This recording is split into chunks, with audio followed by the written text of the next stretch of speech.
of you, class 8th, subject social science, topic tribals, Dikus and the vision of a golden age.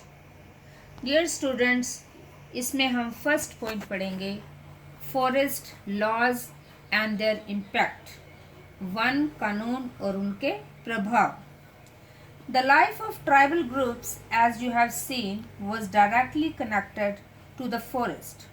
जैसा कि आपने देखा है, आदिवासी समूहों का जीवन जंगलों से जुड़ा हुआ था. So changes in forest laws had a considerable effects on tribal lives. अतः वन कानूनों में आए बदलावों से आदिवासियों के जीवन पर भी भारी असर पड़ा.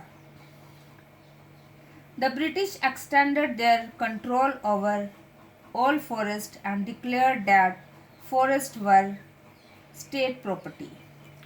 अंग्रेजों ने सारे जंगलों पर अपना नियंत्रण स्थापित कर लिया था और जंगलों को राज्य की संपत्ति घोषित कर दिया था. Some forests were classified as reserved forest for they produced timber which the British wanted. In these forests, people were not allowed to move freely, practice jhum cultivation, collect fruits और hunt animals. कुछ जंगलों को आरक्षित one घोषित कर दिया था. ये ऐसे जंगल थे जहां अंग्रेजों की ज़रूरतों के लिए इमारती लकड़ी पैदा होती थी. इन जंगलों में लोगों को स्वतंत्र रूप से घूमने, जूम खेती करने, फल इकट्ठा करने या पशुओं का शिकार करने की इजाज़त नहीं थी. How were Zoom cultivators to survive in such a situation? Many were therefore forced to move to other areas in search of work and livelihood. ऐसी सूरत में जूम काश्तकार किस तरह जिंदा रह सकते थे, इसीलिए उनमें से बहुतों को काम और रोजगार की तलाश में मजबूरन दूसरे इलाकों में जाना पड़ा.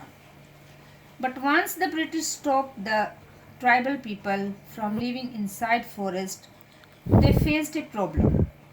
From where would the forest department get its labor to cut trees for railway, slippers and to transport loaves?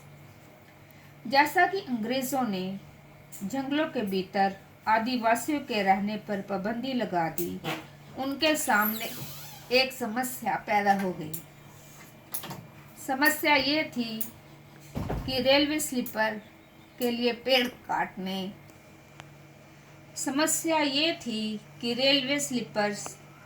पेड़ काटने और लकड़ी को एक जगह से दूसरी जगह ले जाने के लिए मजदूरों का इंतजाम कहाँ से किया जाए. Colonial officials came up with a solution. औपनिवेशिक अधिकारियों ने इसका भी एक हल ढूंढ निकाला.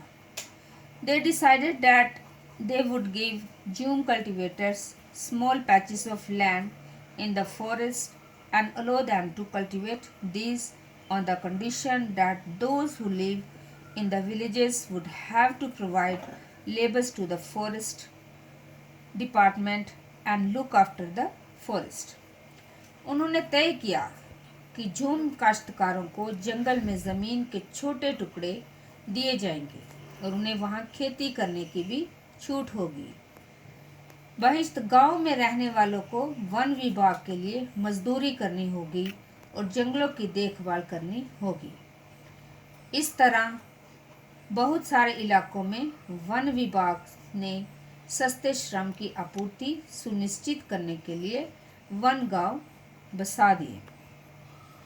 तो in many regions, the forest department established forest villages to ensure a regular supply of cheap laborers. Many tribal groups reached against the colonial forest law. They disobeyed the new rules, continued with practices that were declared illegal, and at times rose in the open rebellion. Such was the revolt of Songram Sanghma in 1906 in Assam and the forest satyagraha of the 1930s in the central provision.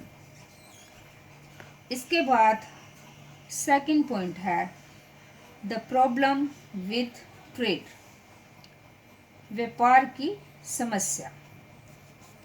During the 19th century, tribal groups found that trades and money lenders were coming into the forest more often, wanting to buy forest produce, offering cash loans and asking them to work for wages.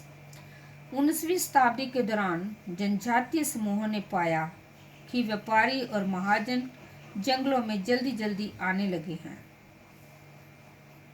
It took tribal groups some time to understand the consequences of what was happening. Way one उपज खरीदने, नगद कर्जा देने और आदिवासियों को मजदूरी पर रखने के लिए आ रहे थे. इन सारे बदलावों से क्या असर पड़ने वाले हैं, ये समझने में आदिवासियों को कुछ समय लगा. Let us consider the case of the silk growers. ये समझने के लिए आइए रेशम उत्पादकों की स्थिति को देखें. In the 18th century, Indian silk was in demand in Europe markets. The fine quality of Indian silk was highly valued and exports from India increased rapidly. As the market expanded, East India Company officials tried to encourage silk production to meet the growing demand.